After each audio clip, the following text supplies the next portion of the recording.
Over the years, I've learned some tips that I wish I knew when I first started street photography. In this video, I'll share those insights to help you capture better photos, gain confidence, and truly enjoy the streets. Let's get into it. First tip is follow the crowd. That means traveling in high season and attending events. In crowded places, there are more people to photograph, and you don't stick out like a sore thumb, so people pay less attention to you. This is your perfect chance to blend into the crowd and get closer to your subject. Even if you don't get closer, you can be a bit more comfortable shooting people knowing that they're not paying attention to you. I traveled to Paris right after European countries reopened their borders a few years ago. This led to me traveling during the high season, and this made it easy for me to blend into the busy streets, allowing me to get closer to people without drawing attention. It was one of the highlights of my 5 years of shooting street photography, and many of my favorite images came from this trip. I did return to Paris after that, but it was not during the high season, so naturally I had less chances to take great photos. Attending events or parades is great too. Many others are photographing the same things as you are, so you can be very obvious with taking photos. And the people participating are very aware that people are taking photos of them, and many times they actively participate in getting their photos taken. Photographing a parade was one of my best experiences. It was a vibrant, joyful atmosphere, and people were eager to have their photos taken. After you get warmed up from the parade, you can get back to your regular shooting. You will be able to photograph with much more confidence because you got warmed up from shooting the parade. At least that is what happened to me. And shooting in crowds has another benefit.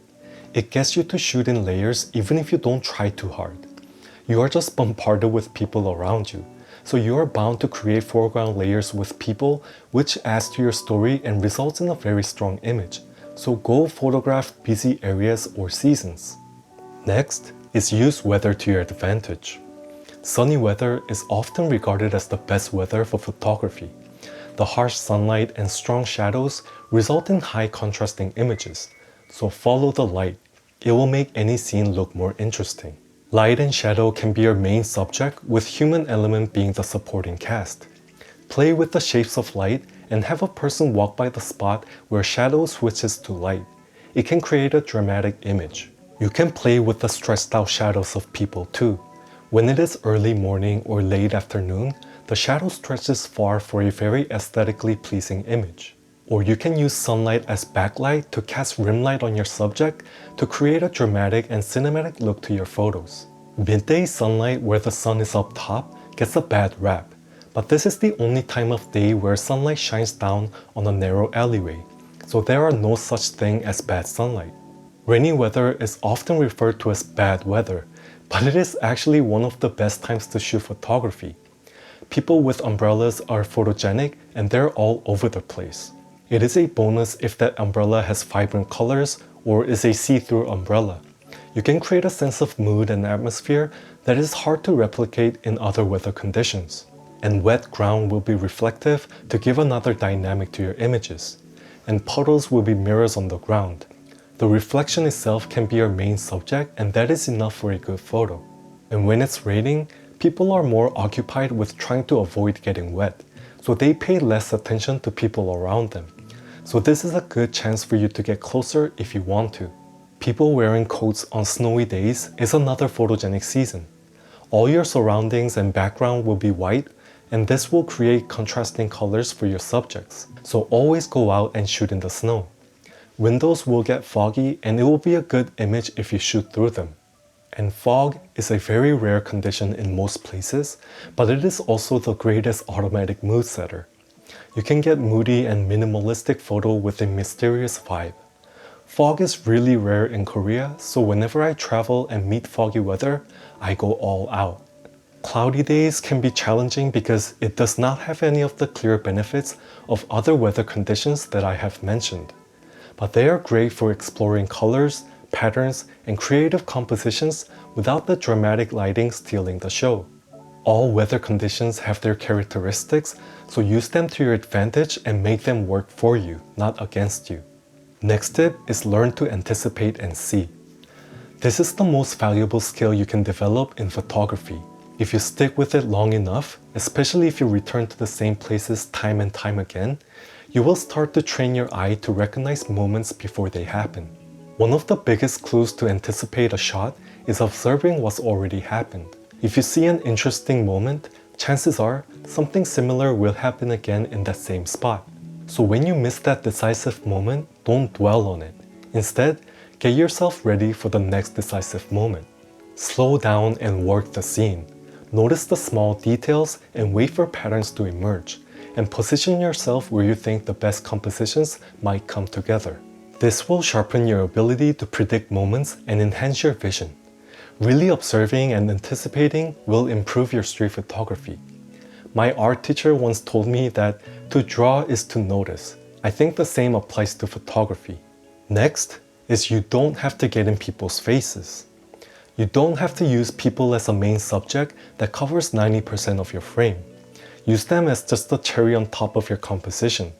Just a hint of human presence can add greatly to your photos. Just because it is street photography, do not think that you need to be super close and fill up your frame with recognizable faces and show their facial expressions all the time. I used to think getting closer meant automatically better photos. So being the shy person that I am, it was always nerve-wracking when I was out attempting to photograph people up close. But later on, I realized that there are many ways to practice street photography. For example, you can use the fishing technique, where you stand at a place with a nice composition and have your focus ready and wait for a person to walk through your frame. People will not think that you're taking a photo of them. They will think that they got in the way of you taking a photo. And it is less likely they will notice you if you were there first. So don't get stressed out or discouraged because other photographers seem to capture facial expressions, but you don't have the courage to do the same.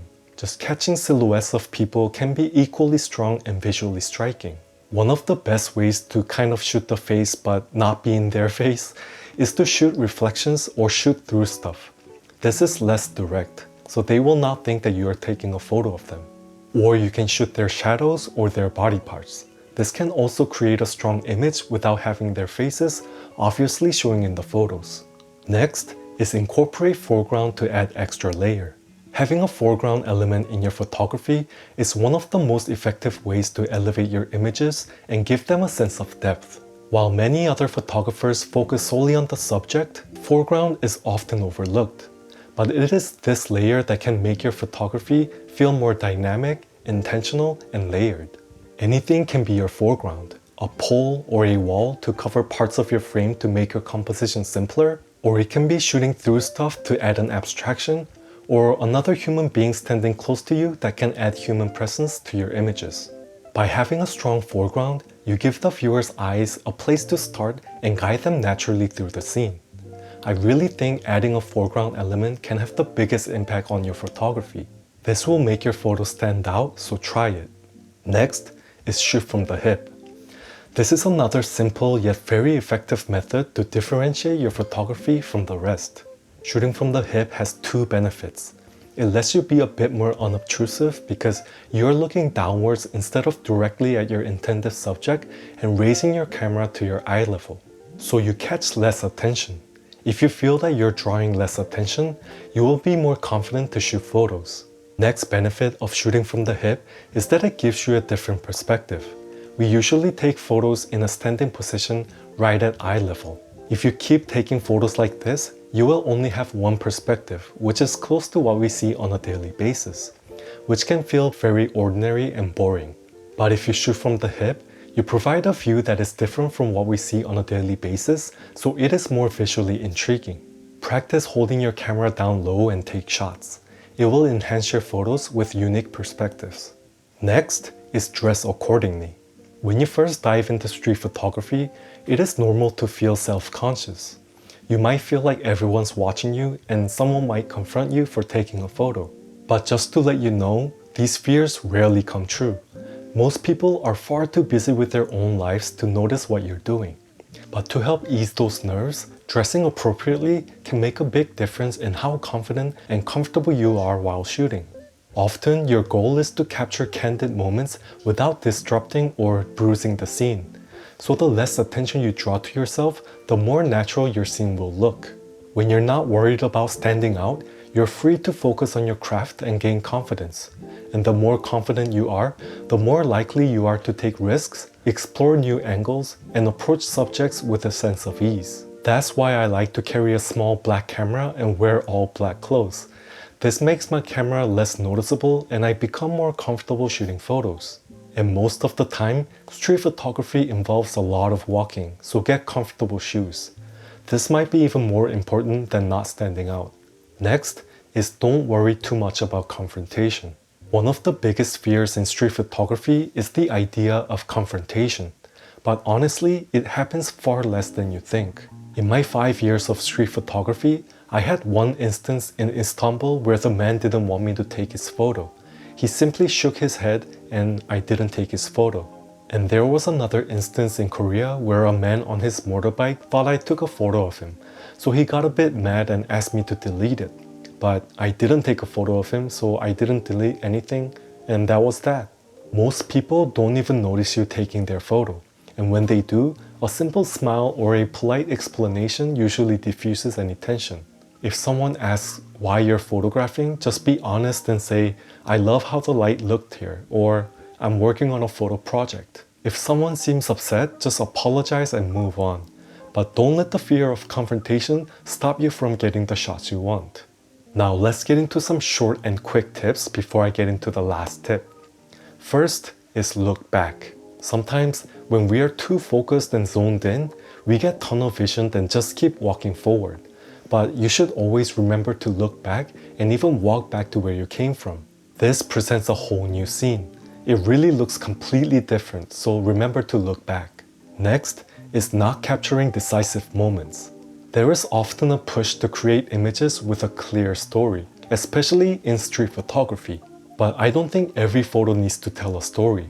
Sometimes focusing on aesthetics alone, like color, light, or form, can be incredibly satisfying. There is no shame in capturing what's simply pleasing to the eye, even if it doesn't have an obvious story to tell. So just take photos of what catches your eyes. Next is a very practical one, which is use back button focus and get familiar with it. A lot of the cameras can assign modes to your buttons. Most common one is to assign back button focus to your FN or function button. If you set this, your camera will focus with the back button and take shots with the shutter button. This is really useful when you're zone focusing or using the fishing technique, so try it. Next is pre-focusing. When you're walking and bypassing a subject you want to photograph, your camera will not be fast enough to autofocus on them. But if you pre-focus on the ground surface to a distance of your choice, you can snap away as you're passing by your subject when they are at the exact pre-focus distance. And the last tip I want to give you, and maybe the most important tip, is to enjoy it. Street photography is very difficult to get good at, and good shots are really hard to come by. Watch my POV videos and other good street photographers' POV videos. The success rate is very low. So just enjoy the act of shooting photos and keep it less serious. If you're too goal-driven, it might make street photography less fun. After all, most of us are doing this as a hobby, and you shouldn't get too serious or get stressed from your hobby. Lower your expectations and just go out and shoot. Be happy to document your surroundings. Even if they're not the best photos, you can come back to them later and remember those days, which is a good and worthwhile experience in itself. So this is all I have for today. Did any of the tips I give help you? Or are there other street photography tips that you want to give to a beginner photographer? Please let me know in the comments section. And please like and subscribe to my channel too, because it really helps out small channels like mine by pushing my content out to other potential viewers. Thank you, and I'll see you in the next one.